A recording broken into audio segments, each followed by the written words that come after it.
നമസ്കാരം പ്രിയരെ. ഇന്ന് തിരുവോണം ആണ്. എല്ലാ ഗ്രൂപ്പ് അംഗങ്ങൾക്കും ഹൃദയം നിറഞ്ഞ ഓണാശംസകൾ. തിരുവോണം എല്ലാ വർഷവും ആഘോഷമായിട്ടും സന്തോഷമായിട്ടും നമ്മൾ കൊണ്ടാടാറുണ്ട്. ഓണം അല്ലെങ്കിൽ തിരുവോണം ആഘോഷം ഇല്ലാത്ത ഒരു കേരളത്തെ പറ്റിയോ ഭാരതത്തെ പറ്റിയോ ലോകത്തെ പറ്റിയോ പോലും നമുക്കിപ്പോൾ ചിന്തിക്കാൻ പറ്റാതായിരിക്കുന്നു. അത്രയും വളർന്നത് ദേശീയ ആഘോഷത്തിൻ്റെ നിലവാരത്തിലേക്ക് മാറി എന്നർത്ഥം. ഒരു സമുദായത്തിൻ്റെ ആഘോഷം എന്നതിലുപരി അത് മറ്റ് കാര്യങ്ങളുണ്ട്. നേർച്ച, പട്ടാമ്പി നേർച്ച, ക്രിസ്തുമസ്, ഇതെല്ലാം ഒരു മതവിഭാഗത്തിൻ്റെ ആഘോഷമല്ലാണ്ട് മാനവ സമുദായത്തിൻ്റെ ആഘോഷമായിട്ട് നല്ല കാര്യമാണ്. അതൊക്കെ എല്ലാം മാനവ സമുദായത്തിൻ്റെ സന്തോഷത്തിനാവുക നല്ലത്. എന്തിന് അതിർവരമ്പുകൾ സൃഷ്ടിക്കണം?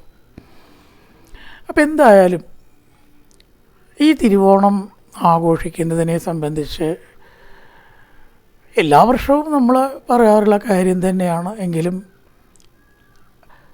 അത് ശ്രദ്ധയിൽപ്പെടാത്തതായിട്ടുള്ള ആൾക്കാർക്കോ പുതിയ തലമുറയ്ക്കോ വേണ്ടി മാത്രമാണ് പറയുന്നത്. മറ്റവർക്കൊക്കെ അറിയാം, അതുകൊണ്ടാണ്. അവർക്ക് ആവശ്യമില്ല എന്നല്ല, അവർക്ക് അറിയാമല്ലോ. അറിയാത്തവർക്ക് വേണ്ടിയാണ് രണ്ട് വാക്ക് പറയാം എന്ന് വിചാരിക്കുന്നത്. എന്താണ് വാസ്തവത്തിൽ ഓണം? എല്ലാവരും ഉടനെ പറയുന്ന ഉത്തരം മഹാബലിയുടെ വാർഷിക സന്ദർശനം.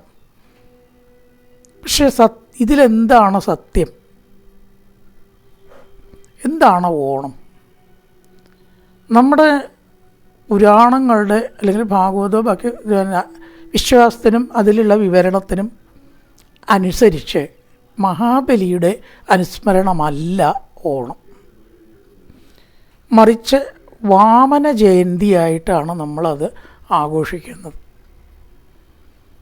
തിരുവോണോ വിട്ടോ ദിവസം ഇതിൻ്റെ ഇടയിലുള്ള വിജയ എന്ന ഒരു മുഹൂർത്തത്തിലാണ് വാമന അവതാരം ഉണ്ടായത്. അതിനെ അനുസ്മരിക്കാനായിട്ടാണ് നമ്മൾ ഓണത്തെ സത്യത്തിൽ ആഘോഷിക്കുന്നത്. വാമനാവതാരം എന്താ ഉണ്ടായത് എന്നുള്ളത് നമുക്കെല്ലാം അറിയാം. എന്തിനാണ് ഉണ്ടായത്? അസുര ചക്രവർത്തിയായിട്ടുള്ള മഹാബലി ദേവന്മാർക്ക് അവകാശപ്പെട്ടതായ സ്വർഗം കീഴടക്കി. മഹാബലി ശരിക്കും പറയുകയാണെന്ന് വെച്ചാൽ ധർമ്മിഷ്ഠനായിരുന്നു എന്ന് തന്നെയാണ് ഭാഗവതത്തിലും പറയണത്. എല്ലാത്തിലും ധർമ്മിഷ്ഠനായിട്ട് തന്നെ ചിത്രീകരിച്ചിരിക്കുന്നത്. അങ്ങനെ തന്നെയാണ് താനും. അപ്പം ആ മഹാബലിയെ എന്തിനാണ് ഭഗവാൻ പ്രത്യക്ഷത്തിൽ കാണുന്ന വിധത്തിലൊരു ശിക്ഷാ നടപടി കൈക്കൊണ്ടത് മഹാബലിക്കെതിരെ എന്നൊരു സംശയം അവിടെ വരണമല്ലോ. സുതലത്തിലേക്ക് അധോലോകത്തിലേക്ക് അയച്ചു എന്നാണ്.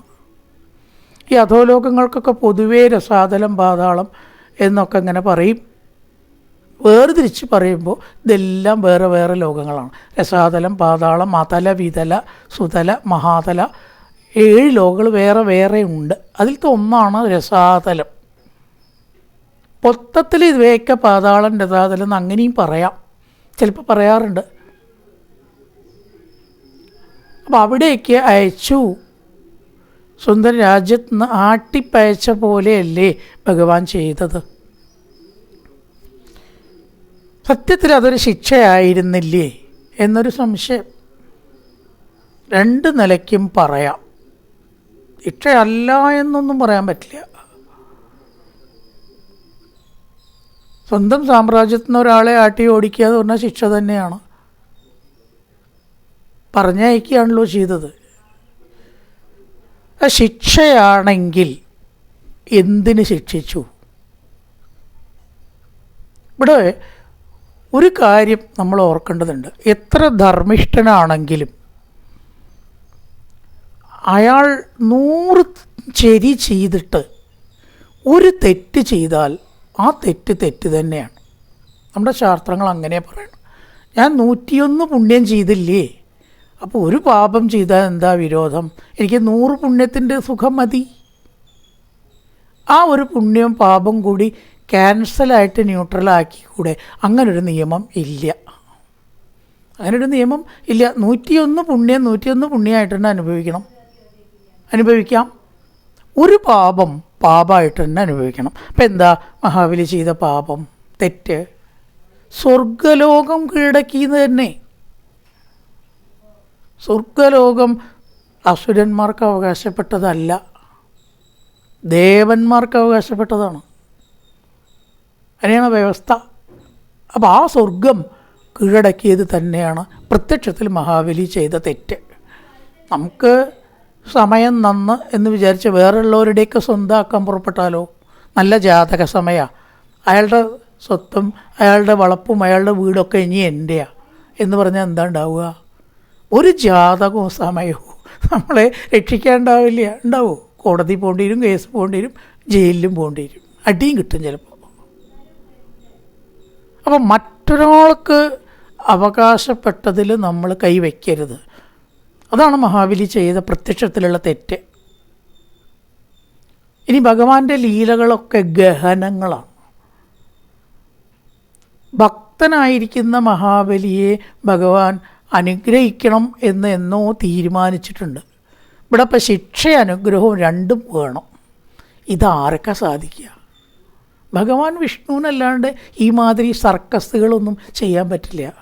ഭക്തനായിരിക്കുന്ന മഹാബലിയുടെ സൽപ്രവൃത്തികൾക്ക് അനുഗ്രഹം കൊടുക്കാൻ വെമ്പി നിൽക്കുന്ന ഭഗവാന് വേണ്ടി വന്നത് ശിക്ഷയാണ്.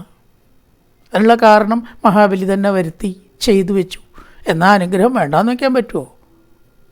ഒരുപാട് സൽക്കർമ്മങ്ങൾ ചെയ്തിട്ടുണ്ട് മഹാബലി. ധർമ്മിഷ്ഠനാണ്. വാമനോട് തന്നെ എന്താ മര്യാദ, എന്താ അങ്ങേക്ക് വേണ്ടത്? വിപ്രകന്യമാരെ വേണോ, ആന വേണോ, കുതിര വേണോ, ഗ്രാമങ്ങൾ വേണോ, എന്ത് വേണമെങ്കിലും ചോദിച്ചോളൂ. ഇതിലും മീതെ ഒരു ധർമ്മിഷ്ഠനെ നമുക്ക് കാണാൻ പറ്റുമോ? അപ്പം ആ നന്മയ്ക്ക് അനുഗ്രഹം കൊടുക്കണം. ഭഗവാനത് ഒരിക്കലും ഒഴിവാക്കാൻ പറ്റില്ല. അതിനു വേണ്ടി തൻ്റെ വിലപ്പെട്ട തൃപ്പാദങ്ങൾ ശിരസിൽ വേദനിക്കാതെ വയ്ക്കുകയാണ് ചെയ്തത്. വേദനിക്കാതെ എന്നത് അണ്ടർലൈൻ ചെയ്യണം. വിട്ടിയിട്ടൊന്നുമില്ല. ഒരിക്കലും ഭഗവാന് തൻ്റെ ഭക്തനായിട്ടുള്ള മഹാബലിയെ ഉപദ്രവിക്കാൻ കഴിയില്ല, സാധ്യമല്ല. കാരണം ചെറുതായിട്ടുള്ളൊരു തെറ്റേ ചെയ്തിട്ടുള്ളൂ. ഒരു അഹങ്കാരം. ചക്രവർത്തിമാർ വേറെ സാമ്രാജ്യം ആക്രമിച്ചു കൂടാ എന്നൊന്നുമില്ലല്ലോ. അതൊരു ചെറിയ തെറ്റാണ്, വലിയ തെറ്റല്ല. അതിന് ശിക്ഷ കൊടുക്കുന്നതിൽ കൂടി എന്ത് ചെയ്യണം? അനുഗ്രഹിക്കും വേണം. അതിനാണ് തൻ്റെ വിലപ്പെട്ടതായ തൃപ്പാദങ്ങൾ, ഭഗവാന്റെ തൃപ്പാദങ്ങൾ ശിരസിൽ വെച്ച് അനുഗ്രഹിച്ചത്. പ്രഹ്ലാദൻ്റെ പൗത്രനാണ് മഹാബലി. പുത്രൻ വിരോചനൻ്റെയും പുത്രനാണ് മഹാബലി വരിക. അപ്പോൾ മുത്തശ്ശനാണ് പ്രഹ്ലാദൻ. കാലം കുറേ പോയി. ആകാശത്ത് വന്നിട്ട് തൻ്റെ പൗത്രനെ പ്രശംസിക്കണമെന്നാണ് ഭാഗവതത്തിൽ പറയണത്. മഹാബലി ശരിക്കും പറയുകയാണെന്ന് വെച്ചാൽ മഹാബലി ആയി തീർന്നിരിക്കുന്നു ഇപ്പോൾ. മുമ്പ് പേരെന്തായിരുന്നു? ഇന്ദ്രസേനൻ, രാജാവ് മാത്രം. ഇപ്പം അങ്ങ് മഹാബലിയായി. എന്താ കാരണം? വിഷ്ണുപാദത്തെ തൊട്ടില്ലേ?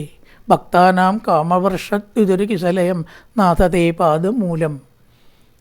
ഒന്നാ പാദത്തെ വഴി പോലെ സ്മരിച്ചാൽ ആ ഭക്തന് ഒന്നിൻ്റെയും കുറവുണ്ടാവില്ല. സ്മരിച്ചാൽ മതി എന്നാണ് പറയണം.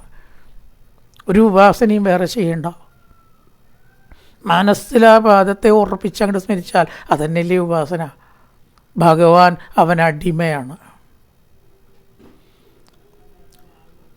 അത്തരം ഭക്തന് മാത്രമേ ഭഗവാനെ തോൽപ്പിക്കാൻ കഴിയുള്ളൂ. ഭക്തിയാകുന്ന കയറുകൊണ്ട്. വേറെ ഒന്നുകൊണ്ടും ഭഗവാനെ കിട്ടില്ല. അപ്പോൾ ആ പാദസ്പർശം കൊണ്ട് മഹാബലിയെ അനുഗ്രഹിച്ചു. അതേസമയം ചെറുതായിട്ടൊരു ശിക്ഷ കൊടുക്കുകയും വേണം. വേറൊരു കാര്യം കൂടി ഉള്ളത്, അഹങ്കാരം ഉണ്ട് എന്നാണ്. ഭഗവാനോട് ചോദിക്കുന്ന ആ ചോദ്യം ലേശ കടന്ന കയ്യ. കാരണം ഈ പ്രപഞ്ചം മുഴുവനും വ്യാപിച്ച് കിടക്കുന്ന സാമ്രാജ്യത്തിൻ്റെ അധിപനായ എന്നോട് 3 അടി മണ്ണാണോ ചോദിക്കുന്നത്? ആരോടാ പറയണത്? ഇത് മുഴുവൻ നിമിഷം കൊണ്ട് സൃഷ്ടിച്ച് രക്ഷിച്ച് സംഭരിക്കുന്ന ഭഗവാനോടാണ് പറയണതേ ഞാൻ 3 ലോകത്തിൻ്റെ അധിപനാണെന്ന്. അവിടെ തെറ്റിയില്ലേ? പാടുമോ അങ്ങനെ ഒരു ഭാവം? ഭഗവാൻ തന്നതല്ലാതെ നമുക്ക് എന്താ ഉള്ളത്? ഈ പറയുന്ന ശക്തി അടക്കം എവിടുന്നാണ് കിട്ടുന്നത്? ഒന്ന് തിരിഞ്ഞാൽ മതി, ശബ്ദം ഉണ്ടാവില്ല. ഉണ്ടാവുമോ? അനങ്ങാൻ പറ്റില്ല. പറ്റുമോ? അപ്പോൾ ആ ഭഗവാൻ തന്നതായിട്ടുള്ള ത്രൈലോക്യാധിപത്യത്തെ ഒരു ലേശം തൻ്റെ കഴിവാണ് എന്ന് മഹാബലി അഹങ്കരിച്ചു. നമുക്ക് ഭഗവാൻ എന്താ കൊടുക്കാൻ കഴിയുക? നമ്മുടെ കയ്യിൽ വല്ലതും ഉണ്ടെങ്കിലല്ലേ.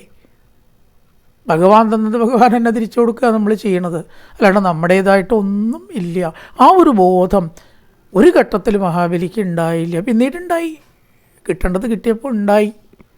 സംസ്ഥാപരാധം പറഞ്ഞ് ക്ഷമിച്ച് 3ാമത്തെ അടി വയ്ക്കാനുള്ള സ്ഥലം എനിക്ക് അങ്ങ് തന്നെ കാണിച്ചു തരണം, അങ്ങ് സഹകരിക്കണം. അത് എൻ്റെ തലയാണ്, എൻ്റെ ശിരസില്ലാ തൃപ്പാദങ്ങൾ വെച്ച് അടിയനെ ധന്യമാക്കണേ ഭഗവാനെ. അങ്ങ് വിചാരിച്ചാലേ ഇത് നടക്കൂന്നിപ്പയ്ക്ക് മനസ്സിലായി. ആർക്കും ഒന്നും ഭഗവാന് കൊടുക്കാനില്ല, യാതൊന്നുമില്ല. എല്ലാം ഭഗവാൻ്റെയാണ്. ഭഗവാൻ്റെ എങ്ങനെയാണ് ഭഗവാന് നമ്മൾ കൊടുക്കുക? നമ്മുടെ കയ്യിലേ കൊടുക്കാൻ പറ്റൂ. അത് ഇപ്പോഴെനിക്ക് മനസ്സിലായി എന്ന് പറഞ്ഞിട്ടാണ് ശിക്ഷയും അഹങ്കാരവും അനുഗ്രഹവും ഒപ്പം കൊടുത്തത്. ഇപ്പം പ്രഹ്ലാദൻ്റെ തലയിൽ ഭഗവാൻ കയ്യേ വെച്ചിട്ടുള്ളൂ. ഇവിടെയോ തലയിൽ പാദം വെച്ചു. ഒരു പടി മീതെ മഹാബലി തന്നെയാണ്. അതുകൊണ്ട് വാമനാവതാര ചരിതത്തിൽ 18ാമത്തെ അധ്യായം 8ാം-സ്കന്ധത്തിൽ വാമനാവതാര ശ്ലോകമാണ്. 5ാമത്തെ ഒരു ശ്ലോകത്തിൽ ഇത് പറയുന്നുണ്ട്. ശ്രോണായാം ശബണദ്വാദശ്യാം മുഹൂർത്തേ അഭിജിതി പ്രഭു. തിരുവോണത്തിൻ്റെ അവിട്ടത്തിൻ്റെ ഇടയിലുള്ള ഒരു മുഹൂർത്തമാണ് അഭിജിത്ത്. അത് 60, 30, 15 നാഴികയൊന്നുമില്ല, അത്രയും ചെറിയൊരു സമയം. അഭിജിത്ത് എന്നാണ് അതിന് പറയുക. സർവേ നക്ഷത്രതാരാത്യ ചക്രുത്ത ജന്മദക്ഷിണം ദ്വാദശ്യാം സവിധം തിഷ്ടൻ. ദ്വാദശിയും കൂടിയ ദിവസങ്ങളിൽ മധ്യന്തിനകതോ നൃപ. ഏകദേശം 12 മണിക്കാത്രേ. സപ്താഹത്തിലും 12 മണിക്ക് ഏകദേശം കേട്ടോ രാമനാവതാരം വരിക. വിജയ നാമ സ പ്രോക്ത യസ്യാം ജന്മ വിദുർ ഹരേ. ആ മുഹൂർത്തത്തിന് കൃത്യമായിട്ട് പറയുകയാണെങ്കിൽ വിജയ എന്നാണ് പറയുക. ശ്രോണായാം, ഈ ശ്രോണമാണ് ഓണം ആയി മാറിയത്. അപ്പോൾ ആ വാമന ജയന്തിയെ ഓർക്കാൻ വേണ്ടി തൃക്കാക്കര ക്ഷേത്രത്തിൽ, എറണാകുളം കൊച്ചി തൃക്കാക്കര ക്ഷേത്രത്തിൽ വാമന പ്രതിഷ്ഠയാണ്. അവിടെ അത്തം മുതൽക്ക് 10 ദിവസം ഉത്സവമുണ്ട്, ഇപ്പോഴും ഉണ്ട്. അത്തം ദിവസം കൊടിയേറ്റം. ആ അത്തച്ചമയം ആഘോഷം പിന്നീട് കേരളം മുഴുവൻ വ്യാപിച്ചു. അവിടുത്തെ പ്രദേശത്തെ ഒരു സംഗതി മാത്രമല്ലാതായി. ഭഗവാനെ ഓർത്തിട്ടാണത്. ഭഗവാൻ എന്ന് പറഞ്ഞാൽ ഒരു ജില്ലയുടെ മാത്രമല്ലല്ലോ, കേരളം മുഴുവനായി വ്യാപിച്ചു. അതാണ് ഓണാഘോഷമായി മാറിയത് എന്നത് ചരിത്ര വസ്തുതയാണ്. കേരള ഹിസ്റ്ററി നോക്കിയാൽ കാണാൻ കഴിയും. അത്തച്ചമയമാണ് പിന്നീട് ഓണമായി മാറിയത്. അപ്പോൾ ഈ മഹാബലിയെ സുതലത്തിലേക്ക് അയച്ച് അവിടെ ഭഗവാൻ കൊട്ടാരം കാവൽക്കാരനായിട്ട് നിന്നു എന്നാണ് പറയണത്. ഇതിലും മീതഞ്ഞി എങ്ങനെ ഒരു ഭക്തന് ഭഗവാൻ താഴുക? രാവണൻ യുദ്ധത്തിന് ചെന്നു മഹാബലിയോട്. കാലുകൊണ്ടൊരു തട്ട് തട്ടി ഭഗവാൻ. എത്ര കിലോമീറ്റർ ദൂരമാണ് രാവണൻ ചെന്ന് വീണത്. അധികപ്രസംഗി എൻ്റെ ഭക്തനോട് യുദ്ധം ചെയ്യാൻ നീ ആയിട്ടില്ല പറഞ്ഞു ഭഗവാൻ. രാവണൻ്റെ മോഹം തീർന്നു. മറ്റൊരു മന്വന്തരത്തിൽ ഇന്ദ്രപദവി മഹാബലിക്ക് കൊടുക്കുകയും ചെയ്തു, ഓഫർ. ഇതൊക്കെ തന്നെയല്ലേ അനുഗ്രഹം. അപ്പോൾ ആ ശ്രോണമാണ് ഓണം ആയിട്ട് മാറിയത്. ശ്രോണായാം, അതിനെ ഓണം ആയിട്ട് നമ്മൾ ആഘോഷിച്ചു വരുന്നു. ഇവിടെ വേറൊരു കാര്യം ശ്രദ്ധിക്കേണ്ടത്, തൃക്കാക്കര ക്ഷേത്രത്തിൽ അനുഷ്ഠിച്ചു വരുന്ന ഒരു ആചാരം, എല്ലാ ക്ഷേത്രാചാര്യങ്ങളും ശരിയല്ല എന്നുള്ളതിന്. എല്ലാതും ശരിയല്ല, ചിലത് ശരിയുണ്ട്, ചിലത് ശരിയല്ലാതെയുണ്ട്. പാതാളത്തിൽ നിന്ന് എല്ലാ വർഷവും മഹാബലിയെ സ്വീകരിക്കുന്ന ഒരു ചടങ്ങ് തെറ്റ്. പാതാളത്തിലേക്കേ അല്ല മഹാബലി പോയത്, പിന്നെ എങ്ങനെയാണ് പാതാളത്തിൽ നിന്ന് വരിക? കാരണം വർഷാവർഷവും വന്ന് തൻ്റെ പ്രജകളെ കാണുന്ന ഒരു സമ്പ്രദായം ഭാഗവതത്തിലോ പുരാണത്തിലോ ഇല്ല എന്നത് ശ്രദ്ധേയമാണ്. ആയിക്കോട്ടെ, നമ്മൾ പ്രതീകമായിട്ട് ആഘോഷിക്കാം, എന്ത് വേണമെങ്കിലും നമുക്ക് ആഘോഷിക്കാമല്ലോ. വലുതായ ഒരു തെറ്റായിട്ട് ഞാൻ പറയുന്നില്ല. പക്ഷേ അങ്ങനെ സംഗതി ഇല്ല എന്ന് പറഞ്ഞു എന്ന് മാത്രം. വർഷാവർഷം തൻ്റെ പ്രജകളെ കാണാൻ മരിച്ചുപോയ ഒരു രാജാവിനും സാധ്യമല്ല. മഹാബലിക്കും അങ്ങനെ ഒന്നില്ല. വാമനാവതാര ചരിതത്തെ ഓർക്കാൻ നമ്മൾ ഓണം ആഘോഷിക്കുന്നു. അപ്പോൾ ഒരു പ്രശ്നമാവാം, മഹാബലിക്ക് യോഗ്യത ഇല്ലേ? തീർച്ചയായിട്ടും ഉണ്ട്. മഹാബലിയെ നമ്മൾ അവഗണിക്കണില്ല. അതുകൊണ്ട് പ്രതിഷ്ഠ നമ്മൾ മുറ്റത്ത് മാവേലി വയ്ക്കുമ്പോൾ 10 പരിവാരങ്ങളും തൃക്കാക്കരപ്പനും നടുവിൽ വയ്ക്കും. പ്രാധാന്യം ഭഗവാൻ തന്നെ. വലത്ത് ഭാഗത്ത് മഹാബലിയെ വയ്ക്കും. അതിൽ തെറ്റില്ലല്ലോ. കാരണം ഭഗവാനെ സംബന്ധിച്ച് ആരാണോ വലുത്? ഭക്തനാണോ വലുത്? ആ നിലയ്ക്ക് മഹാബലിക്ക് പ്രാധാന്യം ഉണ്ട്. എങ്ങനെയാ? വിഷ്ണു ഭക്തൻ എന്ന നിലയ്ക്കാണ് പ്രാധാന്യം, വേറൊന്നുമല്ല.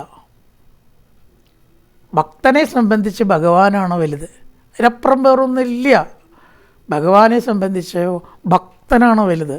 അവിടെ നമ്മൾ 2 പേരെയും ബഹുമാനിച്ചതിൽ തെറ്റില്ല. പക്ഷെ ഒന്നരുത്, ഭഗവാനെ അവഗണിക്കരുത്.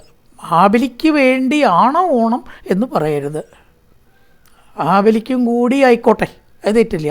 പക്ഷേ വാമനാവതാര ചരിതത്തെ ഓർക്കാൻ ഓണം ആഘോഷിക്കുന്നു. കൂട്ടത്തിൽ വലിയ ഭക്തനായിട്ടുള്ള മഹാബലിയെ. ഇപ്പം പ്രശ്നം തീർന്നല്ലോ. നമ്മൾ ആരെയും അവഗണിക്കുന്നില്ല. മഹാബലിക്ക് വേണ്ടിയിട്ടുമാണ് സമ്മതിക്കുന്നു.